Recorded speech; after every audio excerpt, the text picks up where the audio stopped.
Hello and welcome to the Addicts Anonymous podcast. I'm your host, Jim R. Today's episode 169, and we're going to be interviewing Michael. How you doing, Michael? I'm doing good. How about you? I'm doing well. I'm excited to do this. How about you? Oh, very excited. All right, man, let's rock and roll. So tell me about your childhood and growing up. All right. Childhood growing up, on paper looked really, really well. You born into a blue collar family, middle class, decent home, two sisters. Mom and dad stayed in the house, didn't have to worry about divorce at that point in time. A little bit older, so it's before that phenomenon, that craze really started.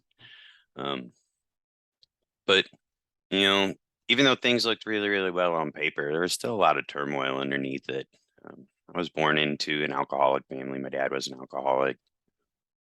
My mother's family was alcoholic. She drank, but maybe not to the point that I would say it was excessive. She was more of a workaholic to try and avoid my dad, which created some conflict, I guess, in the end. But with her working, my dad held my responsibility a lot, started off my childhood doing adult things. My dad would pick me up from AM kindergarten, and I'd be right along on the ride for his alcoholic behavior. In a bar by the time I was 5, up on the chair playing pool, reading the messages on the bathroom walls, things like that. So I've been doing adult things from a very, very young age, which How did created you it. feel at that time when, because he says you were in kindergarten in the morning and then in the bar in the afternoon, like how did Man, that I feel? thought I thought I was cool. My dad had Yeah. friends, I was right there. They all knew my name. I get free sodas, Yeah. people throw quarters to put in the jukebox, whatever the case may be. So I really felt like I was a part of something. Um, which was going to take me kind of the next point where it really caused some conflict later on down the line in my life, in the ways of acceptance. And part of that was self-imposed because I had been doing, adult things for so long. When it came to hanging out with other children, I didn't really fit in because the sense of humor that I had been raised around was an adult sense of humor, and the way to act was to be an adult. And, things like what you hear and see in one room were instilled from a very, very young age. Um, so there was a little bit of a disconnect between other children of my age. And um, that would eventually lead to me taking that first drink in time, really to just kind of fit in with a group that I probably didn't need to fit in with.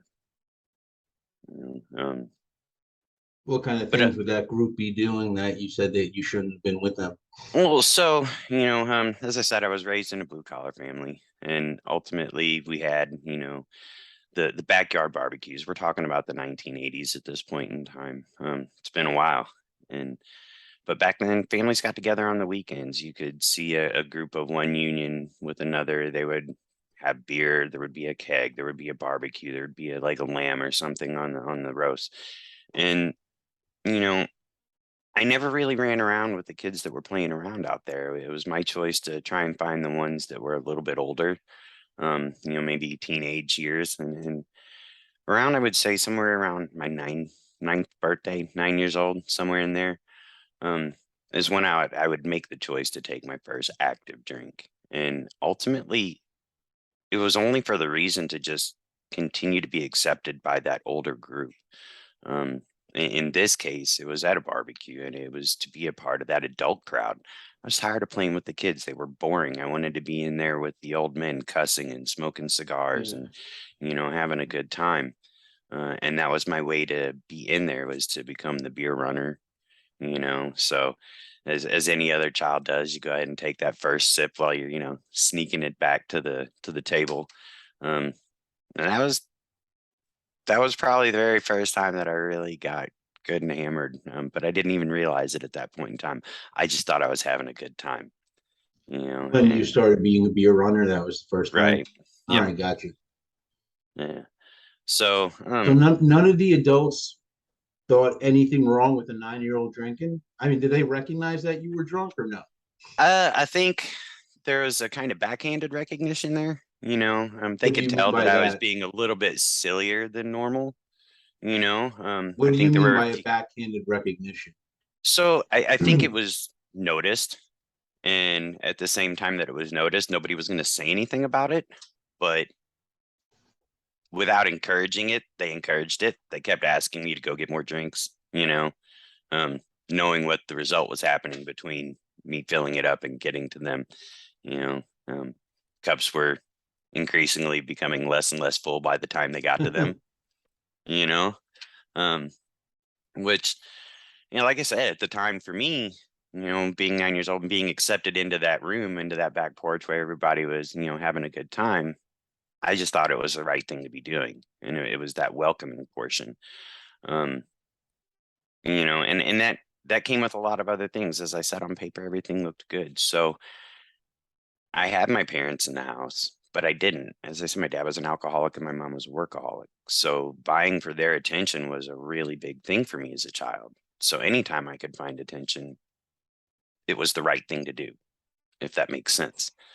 And in situations like this only created a bigger hook for that. So now I've found that alcohol works. I can, let loose. I can be myself. I can make, adults laugh. I can make them pay attention to me and show me, any sort of affection, whether even if it is just laughing at me, it still felt good because it was an attention that I had been seeking anyway. That would continue though, and only grow and become more and more progressive. I went to a Catholic school for 9 years, which was good. I have a great education because of it. Very intelligent, but there was an abrupt switch when I went into high school and went to public school.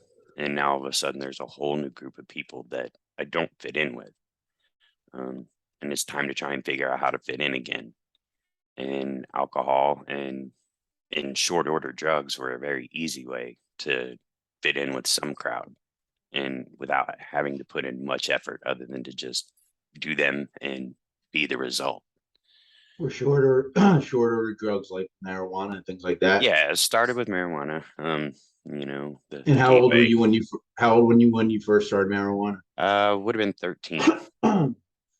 Mm, Within a year, it didn't take long. Had already pushed the envelope into doing harder things, doing mushrooms. I think first time I did LSD was my sophomore year in high school. Started doing cocaine, crank, I guess what was considered real meth back in the days, before it started getting cut with everything. And And this was could all have, in high school? yes, this is all in high school. This is all before the age of 16. No Um, way. by the time I was 16, I was dealing all of the above, making trips from St. Louis to Vegas to buy pages of acid and bring it back, and sell it one at a time. How long was that trip? Uh, from there, it's about a 23-hour trip. One way. One way. Which Wow. 16, that's Yeah. nothing. You know, that's just, Yeah. hey, let's go and do it, man. We'll be back by Monday. Um, so, running through that was a dark time in life. Why The was it the a dark time? What was going on other than so that? there's the coupling of alcohol and drugs in already, I don't want to say unstable, but compromised mental health situation, due to the small T trauma, the lack of attraction, attention as a child, um, not feeling in place, having a low self-confidence level. It really left me in a position where I couldn't manage the feelings that I had inside of me. I would attempt suicide my sophomore year in high school. Um, Still not What really sure how it didn't work. what led you to that? And what did you do? How did you try to kill yourself? So it was really just a matter of despair. I through everything that I was doing, I still didn't feel like I fit in. I never felt like anything was enough. I mean, I played sports. I was good at sports. We had teams that won. I was good in academics. I had a group of friends, um, that were around me, but at the same time, it was never enough. It always felt like I was striving to be something that I wasn't. And at one point in time, I just couldn't take it. So, um, had a few drinks just to numb the pain of what I was going to do. Not so much to have the courage to do it, and slit both my wrists. Uh, laid down and fully expected to never wake up again until the next morning came, and that was a big shock. Um, so instantly So just got up. you actually slit your wrist. Yeah, I mean, yeah, not to get too much into it, but I can't imagine. I don't know. I don't want to use the wrong word because I don't want to encourage it, but it sounds like you need a lot of strength and willpower to do that because it is against like everything that your body is meant to live. It's yes, like what do you call it? It's ingrained in you. yeah. So you're There's going against your primitive urges to live mhm, and to do right, that, and that takes a lot of strength. I'm not giving anyone credit like, oh, good for you, but I guess right. unless you could think of a better word, I don't know what word to use. Um, I don't know if strength is necessarily the word I would use, but desperation. Okay. It there was such a feeling of despair in my life that it was never going to change and nothing was going to get any better. And I had done everything that I possibly could to impress everybody around me and find the right group of friends. And why did things not necessarily work for me the way they did for everybody else? And why was everything still kind of falling short? I was done living that life. And at 15, I thought I had already lived the entire life I was going to live. Um, so the despair was there, and the willpower definitely to just end it. I mean, I didn't want to have to deal with it anymore. It was too much, and I was ready to go. Um, you know, as I said, fortunately, it didn't work out the way it had meant to. I woke up the next morning to mom calling and telling me I was going to be late for school, and I get up and I look around at the entire mess that is my bedroom at that point in time, and just At get some point, dressed and go. what did you pass out? And Yeah, so basically, once I had done the act of slitting my wrist, I just let my arms hang off the side of the bed and closed my eyes, um, and accepted what was coming next, which assumedly was going to be death. Yet it didn't come. So woke up the next morning, confused, disoriented, definitely a little bit woozy, but just went ahead and got dressed and went to school because I didn't know what else to do at that point in time. so But you had stopped bleeding at some point in the night. yes, yep, What do they call it? You coagulated? yeah, Yeah, yep, yeah. Everything coagulated and just I survived. So that's um, amazing. yeah, went in, still kind of oozing a little bit. I put a sweater on, and I refused to change for gym. At that point in time is when the coach had noticed that there was something a little bit different going on and could see the blood stains on the sweater. So he asked to pull up my sleeves. And from there, it started a whole scenario of going to see the nurse, being admitted into the hospital, um, spending a couple of weeks in inpatient, uh, being treated for depression, suicidal tendencies, and things like that. So you were in the Um, mental health ward. yes. Yep. Um, Committed in there, and then being placed on some antidepressants. At that point in time, Zoloft was a big medicine. Didn't really work for me. I looked more like a zombie than I did before I went in. uh, so that took me off of the medicine altogether. I wasn't going to take it because I didn't like the way it reacted to me. Probably the first time I ever said no to something I that made me altered. um, but I didn't like the Zoloft, so that led to years from there of untreated mental illness. It would continue. So we'll kind of fast forward a little bit as we move. End up dropping out of high school with 2 months left in my senior year, and just kind of moving into the workforce. Um, Still drinking heavily, doing drugs. Had kind of tapered off all the psychedelics and things like that, and just layered it back to cocaine and marijuana and alcohol, and would just kind of live in that fog for the next couple of years. Eventually, I would turn 21. Had met somebody during that time, and we got married really really young. Um, Up until then, 21. were you still living at home? Yeah. So my mom had left to go to Cincinnati for a job. Um, right before my senior year. And then dad remained behind to finish selling the house. um, which, is kind of how the MO of all our life had been. It had always just been me and my drunken dad. Um, and then moved forward from there. Uh, he went at the very end of my senior year, and then I was kind of on my own from 18 on. I wasn't going to move to Cincinnati. I didn't know anybody there, and I surely wasn't going to try and find a whole new group to fit in with again because, I was in a decent place, even though I was still using drugs and alcohol. Um, Were you scared? no, and that's a weird thing.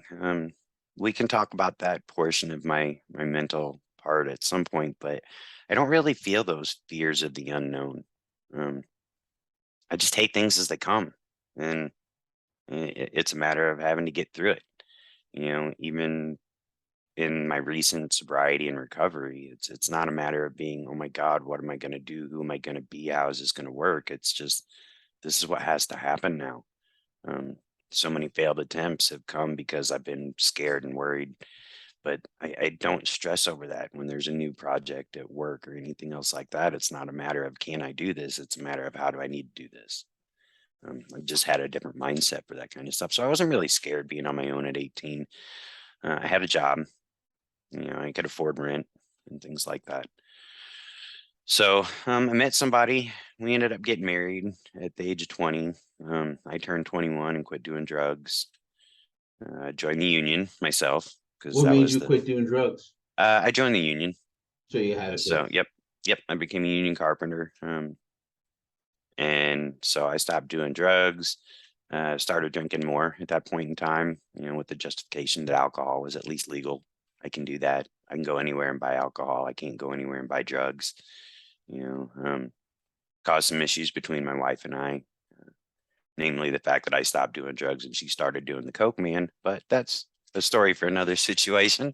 Um, you know, I was an alcoholic even then and a belligerent alcoholic. So we didn't get along. Married young at 20, divorced young at 21. No kids or house or property to worry about at that point in time. So it's almost just basically an annulment of that portion of my life, much like the alcohol helps me forget it. Uh, the next few years would become a whirlwind. Between 21 and 24, I would live out of a bottle. I had a cooler outside the back window of my little O2 Danger Ranger. What's Just that? reach out. It's a little Ford Ranger. I would just slide my hand out the back sliding glass and grab a beer out of the cooler. I mean, there wasn't a moment of the day that was going by that I wasn't drinking something. Um, I would rack up a total of 12 DUIs, 3 charges, and plead them all into one felony DUI charge. And that's over the course of 3 years. So if you kind of do the math, that's one every 4 months, basically. Um, a lot of driving while suspended. And you would think the consequences would have caught up, but through all the time, I mean, I had a union job, so I had the money for a lawyer who was keeping me out of jail, keeping me with my license, things like that. And so the consequences weren't really there. Um, Eventually it did catch up and I had to plead guilty to the felony DUI. Took some probation and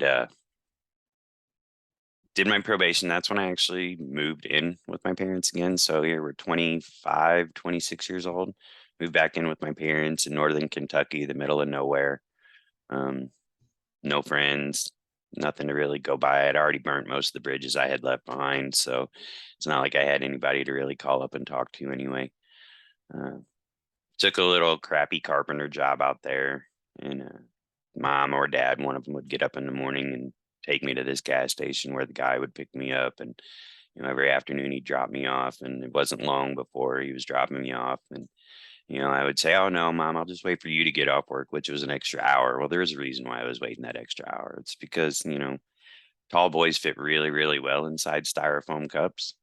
And could sit there and just drink peacefully for an hour.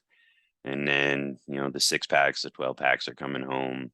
Now I'm spending, the entire evening doing nothing but drinking, going to work, drinking, going to work, drinking, and not really advancing my life anymore. And we're doing this for the next 3 years while I'm trying to work on the state of Illinois to give me my driver's license back. So Why? you said you were a belligerent drunk. What kind of things would you do? Um, So I would be fine through the most part, but if there was a confrontation, if there was a point in time when I was told that I needed to quit or anything else like that, I'd become very argumentative. My point had to be the one that was right. Uh, it wasn't necessarily the violent kind of belligerent drunk that wouldn't run around, punching holes in the walls or anything else like that. I mean, I have made my fair share of them, um, but it wasn't a regular offense. To me, it was I'm cocky. It's my way or the highway, and if you don't like it, then go somewhere else. Um, and that's where my belligerence lies. Growing up in a union family, I have a very good vocabulary, so and letting the cuss words fly is not a hard thing for me. Um, and will definitely tell somebody what I think about them. That would sustain me through the rest of my 20s. Just drinking and going to work in my parents' basement. You know, um, Hating my life every minute of it, but not wanting to do anything to change it at that point in time. Doing AA meetings because they're court mandated, and doing IOP because I really want my license back so I can have my own freedom back. Because that's going to change everything. When I have that license back, I'm going to have the life back that I always knew I could have. Um, but that wasn't necessarily the case. I would find out later. I would eventually move back to Illinois because they wouldn't release my license out of state. I would come back here, do the things that I needed to get the license back, and in the process, just fall right back into the same patterns. I'd join up to the pool league, the dart league, horseshoes, anything that was a bar sport was a great excuse for me to do because it allowed me to socially be at a bar and not have to, worry about, oh my God, you're at the bar every night. No, I'm not. I'm shooting darts. I'm playing pool. I'm on a league. I have to be at this bar. Isn't it Um, amazing the way we think like that's yeah, normal? And yeah, we try to convince someone else, oh no, what are you talking about? Make them feel like they're crazy. right, right. Well, I mean, like, where else would you play darts? Your basement? I mean, yeah. So, that would, I that was my life. I would just have fun doing that. But in the same time, I was miserable the whole time. Deep Deep inside, I down. knew it. Yeah, I would say You deep know, down inside. it wasn't the life I wanted. There were still those same complaints, and everything was all woe is me. And why is it happening to me? And why can't this happen for me when it does for everybody else? Um, that constant comparison would, put me into states of depression, and then I would drink my way out of them, into them, out of them, into them. You know, the cycle that kind of runs through all of that, and eventually, I would find a point in time where it didn't work for me anymore. Now I'm just drinking to stay sane, in a sense. Um, Started drinking, at lunch. It's it was the next logical step. You know, Maybe not for a union carpenter running up and down ladders and playing on roofs. Eventually, that would all catch up to me, and I'd fall off a roof and blow out my knees. And you have to make up a major life decision at that point in time. Do I want to try and continue the next 37 years of my life as a union carpenter? My knees are already shot, back hurts. I'm only 33 at this point in time, you know. Um, or do I want to change course? So, with the grace of God and the love of my parents, they allowed me to go back to school. They helped me with some bills from time to time, but I still chose to be the strong willed person and take it all on myself because I had done this to myself and I'm going to do it myself. I don't need anybody's help. Um, Went back to school, knocked out an associate's in the course of 18 months, 3.93 GPA, worked a full time job, and never spent a moment of it sober.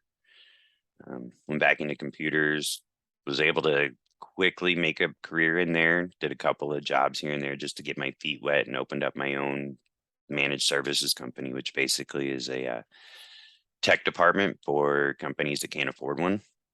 You know, we become the IT department and take care of all the needs at the fraction of the cost it would take to hire one person.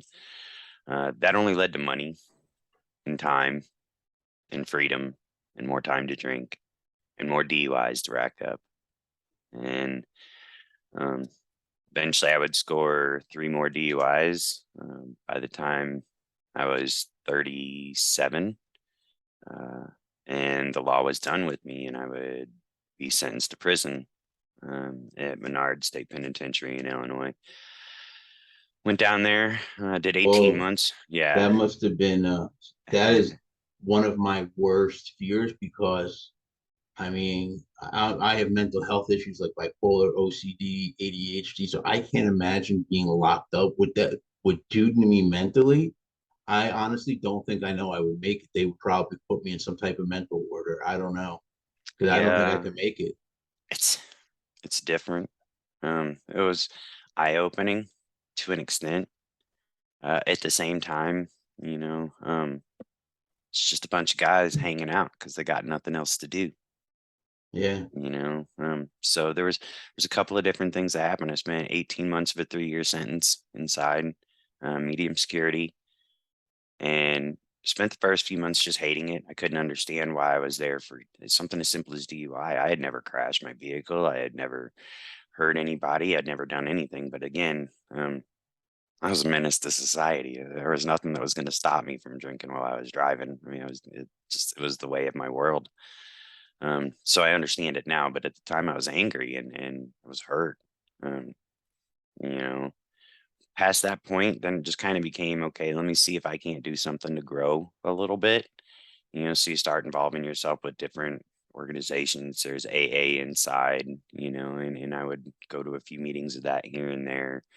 Try to hit church, but none of it felt real. I still didn't really care. There was still that desire for alcohol outside of that. Um, So I guess it's even in prison, you were thinking about drinking. Oh yeah, yeah, yeah. It was still there. Um, but I was thinking about not. I guess I need to rewind a little bit.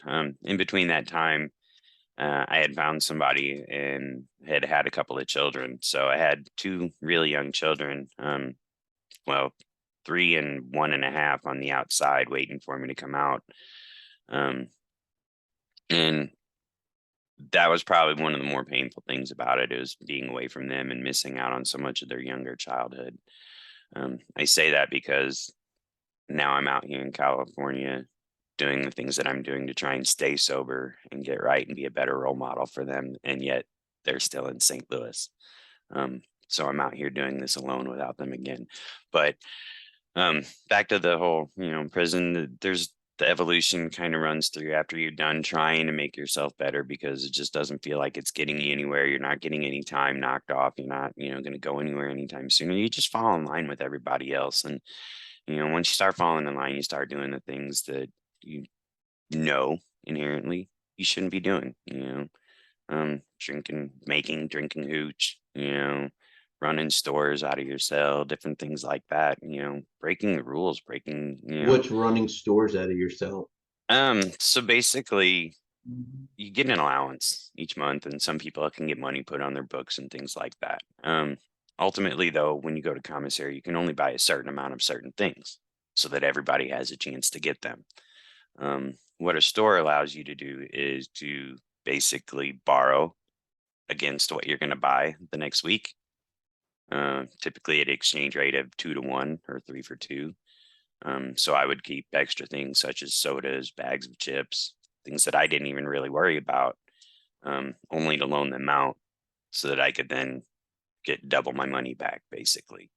So essentially, I turned into a dealer on the inside, when it came to food and, you know, different essentials that you would need. Um, got away with it. So that doesn't help with the whole consequence thing. I would eventually come out of prison, spend a few months sober, you know, playing the game, I guess, trying to be the best dad, keep the baby mama happy, keep her in my life, find work, all that kind of stuff. And do well for a little bit and string together some sobriety, but eventually it was all dry sobriety. There was no meetings, there was no program, there was no community, there was no, support other than just the love of my family, hoping that it stuck. Um, but it wasn't enough. There was still that itch at the back of my head, just always sitting there saying, all these feelings of inadequacy that you're feeling, all this depression, I can cure that. I'm alcohol. I've been there for you all this time. And that's that mental obsession that we all have felt. It will lie to you and promise you the things that you cannot gain through being under the influence of drugs or alcohol. But we let ourselves believe that. And in fact, it's been medically proven that our brains get rewired to that and into the deepest parts of our brain. Our survival instincts have actually been changed to need that dopamine rush from what the alcohol or drugs provides, Exactly. as opposed to finding, real sustainable dopamine through normal life situations. The reason Much, we go through that heavy craving is um, so your brain obviously produces dopamine. When Mhm. you continually use a drug, you're giving your brain a big release of dopamine. So your brain then says, I don't need to produce this anymore because you're giving it to me. So Yeah. you continue to get high and high, and then one day you stop, and your brain's like, whoa, whoa, whoa, I need dopamine. You need to go Yeah. find it. And that's when that urge takes over because your Hmm. brain says, I need it. And you're supposed to give it to me. What's going on? Yeah. And Yeah. And then, then you get the urge. yep. And then you get the withdrawals and the DTs and all that kind of Yeah. stuff if you fight it long enough, and so, I had fallen into that part. I've at this point have long ago fallen into the knowledge that I was an alcoholic and that I was probably going to live the rest of my life this way. And that was just my lot in life. Nothing had gone right for me so far. Why was it ever going to change? You know, I I was still able to find some good jobs. I was still pretty functioning at this point in time. Um, even without a license, I'm able to get through to work, via public transportation and things like that. And I'm a network admin for a pretty high profile company and things are going good. But let me go ahead and, get this shot before I jump on the train because, why not? I deserve it, you A know? shot of what? Fireball was my choice. Um, Oh, you mean like taking a shot? I thought maybe you meant yeah. shooting up. Oh no, no. That's one I never really messed with were the intravenous drugs. I couldn't. It wasn't for me. I'm Yeah, not a me big neither. needle fan. So, it started one day with just a shot of Fireball before I got on the train. Worked its way up to two or three, then a half pint on the train, then a half pint on the train, and another one for the bus. And then it's getting off the bus to stop early. Then it's accidentally missing my bus, so that I had to wait an hour for the next one. Different things like that. The progressive order of our disease became what it was. And within 6 months, I was already back to drinking, you know, 2 bottles of wine a night or, starting at 6:30 in the morning with a couple of shots of Fireball, making my way through work steadily, just kind of dosing with those single shots or double shots. And then by the time I was off work, we were hot and heavy into a full pint of Fireball. Hey, let's supplement that with a couple of single bottles of margarita, or, let's grab a tall can today because I feel like beer. Oh, I'm cooking steak tonight. I need to get a bottle of wine, but not just any bottle of wine. Let me get that $8.88 bottle of Robert Mondavi that like looks like a fucking cartoon bottle of wine. You know what I'm talking about? Oh yeah, I used to do the Uh, same thing. More yeah, bang for your buck. More yeah, liquor. I mean, yeah. more alcohol. That's all that matters. Right. Finish that and still be looking. And then my mo at the end was the sleeves. I would have originally get sleeves of Fireball, which is I think 12 Mhm. shots in a Yeah. plastic sleeve, or it's 10 or 12. I forget because I Right. don't want to exaggerate, but it's 10 or 12, and that eventually turned into what was it, Jim Beam, Mm, because I found out they had like apple and peach flavor. So I was like, I can right. do that, and that's stronger. At Yep. least in my mind, I thought it was Yeah. stronger. Right. That was my thing at the end. I loved alcohol. Yeah. And I never understood, so it's a money thing if you want to think about it that way. But to me, it was funny to me that I knew the benefit of buying the half pint or the pint and saving money, but I would still buy three double shots because they were easier to hide in my pocket, Yeah, you if you're know. trying to hide it, you got to do that. And that's exactly where it was. I would go on hiding this, when I first entered into Well, okay, so let me retract that a little bit. Eventually, this pattern would lead me to a point in time where I got mugged. Um, I'd gotten off the bus early, went into the liquor store that I always went into, missed the bus on the way through, and I'm like, shit, now what am I going to do? Saw this guy that I had seen nearly daily at this gas station, and it's like, hey, man, I know you head that way. Is there any way I can catch a ride with you? Just get me up to the next bus stop, and we'll be good. He's like, yeah, man, I got you. I got you. So jump on the truck, and immediately I knew I was in trouble when he turned the wrong way leaving out of there. I'm like, hey, bro, we gotta go that way. He's like, dude, you just jumped in the wrong truck. And from there, took me for two laptops, my work bag, everything that I had in my wallet, everything I had in my pockets, and still wasn't going to stop the vehicle. I ended up jumping from the vehicle at about 30 miles an hour, rolling. Um, that was the last memory until I come to on the train about 4 hours later in an area of town that I don't even know why I would have been traveling that direction. But the point in time between then and then is just gone. So I don't know what happened between then and there. That was my first real wake up call that there was something seriously wrong with my alcoholism. I chose to enter into a detox, and too much to everybody's surprise, they didn't think my drinking was that bad. I'm like, "N- I I couldn't have been that good at hiding it. Not that good to where I'm this fucked up all the time, and you can't notice that." But anyway, so um do the whole detox thing in like 3 days. Basically all it was a little mini vacation to save me from losing my job because I just had two of their laptops stolen. And my ride was late picking me up. So, late picking me up. Guess what? The gas station's closer than you are. And here I am, fresh out of detox and buzzed as hell.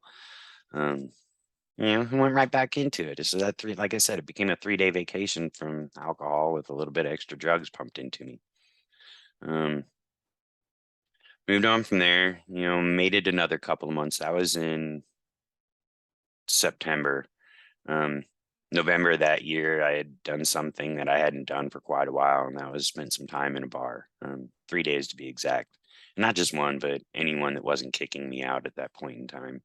I would walk in with a straight face and a straight walk, have a few drinks, fall out of my bar stool, get kicked out, sober up on the walk to the next bar, walk in there, straight face, straight walk, have a few drinks, fall out of my bar stool, and continue that for about 3 days. Um, my wife at that point in time gave me an ultimatum to get something fixed or she was going to leave. And so I came out here to California the first time in November of 2021, and went to a place up in the mountains. And man, it was great. I learned so much while I was up there. I mean, I got cured. 30 days, baby. I was cured. I'm going back home. I'm gonna fix everything. I'm gonna make Yeah. it all work this time. Get back. Things are going good for about a week, and then life happens. I lose the job I expected I was gonna lose. Things didn't get any better between my wife and I. Um, and I wasn't fitting in with any of the AAers or anything else like that around town. I hated the town to begin with, you know. So I went back out, started drinking again. This time it only took me about 2 weeks, though, and I knew I had to make another change. So I came back out to California to the same place because I really had found a message there that I liked. And during that time, stayed connected with my children, had some serious talks with the wife, and we decided that we were probably going to call it ends. So I stayed out here in San Diego, went to a sober living for 90 days to give myself a little bit extra time, um, really get connected into a community and do what I could. From there, I found this amazing job that I have right now. Um, I love it. My boss has 26 years sober. Our top salesman has 28 years sober.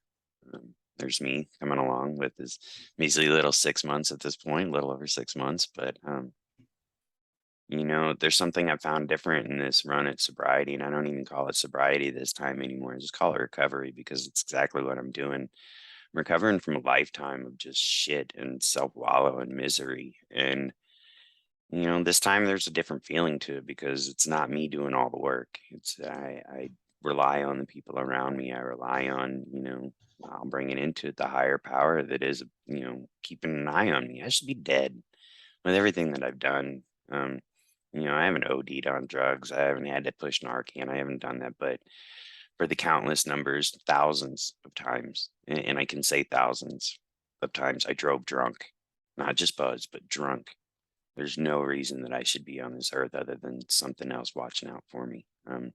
So at this point in time, I've just kind of given it all to him and see where my life will go. And do things like this just to share that message because, I don't know if I would have heard my story 20 years ago, it would have made a difference. But I'm hoping that somebody out there now, 20 years old, 25 years old, 45 years old. I don't care if you're listening to this and you feel any kind of connection to what I've said. Life's a lot better on this side of the fence. I mean, I can be real honest in saying that, I have feelings. They suck. They hurt. I laugh. I cry, but I get to have them now. And that's a big difference for me. I'm no longer just shoving them down. So, yeah, I'm truly enjoying where things are at this point in time. And I hope it continues. Thank you for that. It was a wonderful story you got there Mm, thank about, you. everything you've been through and how you recovered. So let me ask you one last question. Do you have any advice for people watching and listening? Um, if I have any advice, talk to somebody would be the first step. Um, Talk to them and really let go of what you're feeling and listen to your own words as you do that. And my second step is if you think you may be an addict or an alcoholic, you know, try to control it. If you can have 2 beers and then stop and not drive yourself crazy trying to get that next one, you might not be an alcoholic, but odds are you are. And then when you are, be strong enough to admit it and seek help. We can't do this on our own. I would have never been able to do it on my own. I tried for 30 plus years. You know, when I finally gave in and asked for help and accepted that help, that's when things started to change.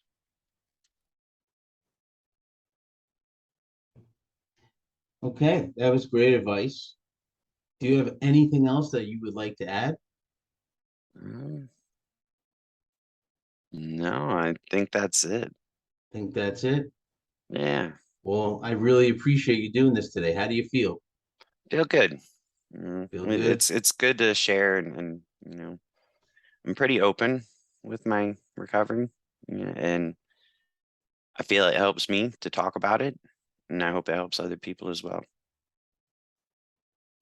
Yeah, I mean, this is something that I like doing because people have reached out to me and said that, they relate to some of the stories and, thank me for doing this. So it definitely reaches people and hopefully your story reaches somebody and helps them, like you said. Yeah. I think it will. Because, it'll be on the internet for a long time to come. Yeah, forever they say. Yep. Once you put it on there, somebody will be able to find it one day. But no, I really, again, I appreciate you coming on and doing this. Hey, no problem. Thank you so much for the opportunity, Jim. No problem. So sit tight for me for just a moment. Hmm. And for everybody watching and listening, if you like what you heard, go below and give us a like. Also, subscribe to see when we upload new videos. You can check us out on Tumblr, Twitter, Reddit, Instagram, Facebook, and TikTok. I also suggest checking out our website, www.addicts-anonymous.com. There you can find plenty of resources as well as free literature. Once again, I hope you enjoyed today, and until next time.